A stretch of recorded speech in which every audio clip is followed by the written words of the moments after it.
My idea was to get here early and to drink heavily, and finally to do one Velro reading completely drunk. But I just got here. I'm not drunk. I do have to urinate pretty badly. I don't know if that's the same. One of those. Oh, thank you. That's a big joke. Yeah. But I digress.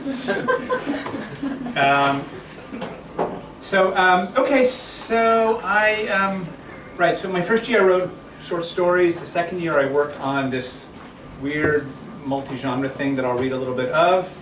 And this third year I finished a play. So I'm just looking around at folks and people with whom I've shared all of those experiences, and so this is really lovely. So, this is from my MFA. I just literally turned it into Andrew like days ago. I randomly took 3 pages from the middle. Counterintuitive, but that's what's going to happen. You'll see why. So this is a book. I don't know if it's fiction or nonfiction, frankly. We'll figure it out on the back end. It's about a physicist, Ludwig Boltzmann, his daughter Elsa, and it's also about my grandmother, and it's also about my daughter. Okay. Each of these things is set off with a hashtag. I don't know how to do hashtags with readings, so I'm just gonna say hashtags. Yeah, do your thing. Do my thing. Also known as an octothorpe. You know that? Octothorpe?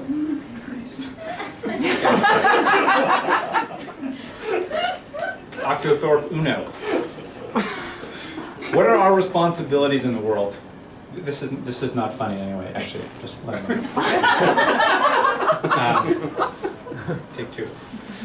What are our responsibilities in the world? After half a century, the best I can do is pull out the phrase from Rilke, my grandmother bequeathed me. Love consists of this, 2 solitudes that meet, protect, and greet each other.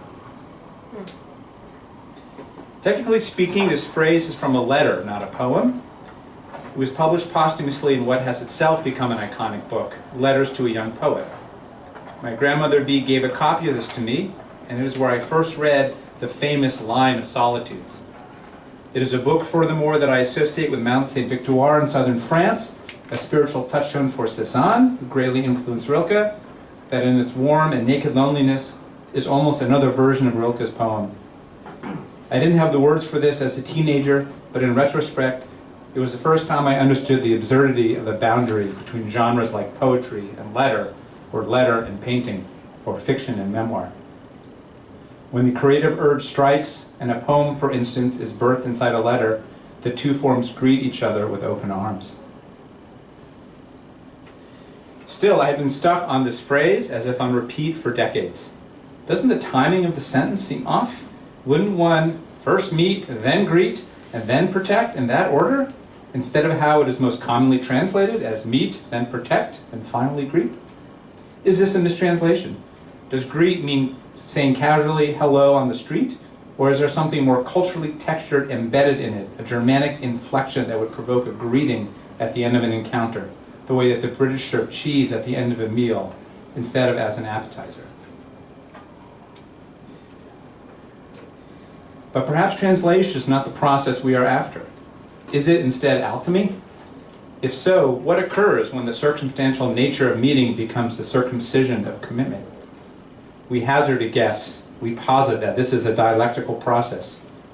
We start with meet, we go through a process of testing, probing, sharing, and committing, and then we circle back to greet, except at a higher level. A dialectical spiritual alchemy that turns the solitude of iron into the mystical intimacy of gold, and then back again, over and over and over. This may all seem tangential, both to this story and to our everyday lives, but I assure you that the above module is a representative sampling of a conversation with my grandmother. We are leaving out an important implication of Rilke's idea, that 2 solitudes engaged in this complicated and intimate dance are also writer and reader. Reading is time travel too. Rilke is dead. The young poet he mentored from afar is dead. James Joyce and Elsa and Ludwig Boltzmann are dead, and so is my grandmother. And yet, when I read Rilke's words, I feel my heat rise to the surface. This is also how fiction works. No matter the density of ideas it might contain, fiction first vibrates in the body of the writer, then gradually moves up and out through the skin, greeting a world that may or may not greet it back. Joyce and sound and language and the world that existed before Joyce came into English, and the world that existed before he came into language, and the world that exists after. I reach into the womb of the internet to pull out the sensuous, bristling paganism of Finnegan's Wake, Joyce's final novel, which for many is as close to nonsense as anything written in English. If language is composed of sound, syntax, and semantics, shout out to Andrew, its physical reality, its structure, its meaning, then Finnegan's Wake is almost entirely mediated through sound. The wake is the inchoate babbling of birth, the pressure of language pushing through the womb of our conscious minds, the broken vibrations of death and the Kabbalistic quirks that turn it back into joy. Joyce informs us in the wake of his return to the womb of language that, as the lion in our tear garden remembers the nenuphars of the Nile, shall Arias forget Aryan or Bogas the Bergams of the Marmamazelles from Montmarnier? It may be tots where some Fullanagan and 20G have sigil posted what in our bribe and bust the besieged bedreamt him still, and solely of those Liliths undevilled, which had undone him, gone for age, and knew not the watchful treachers at his wake. Joyce doesn't say watchful teachers, he says watchful treachers, a rare word that suggests treachery. But it also suggests teacher, a treacherous teacher, as opposed to the wholly positive teachery, describing someone who is oriented toward educating and guiding others.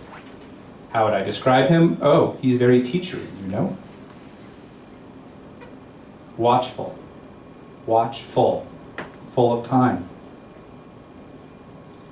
I swear on the reading table of my grandmother that my daughter sounds like Finnegan's Wake half the time, as she pulls me into her bedroom on an urgent task.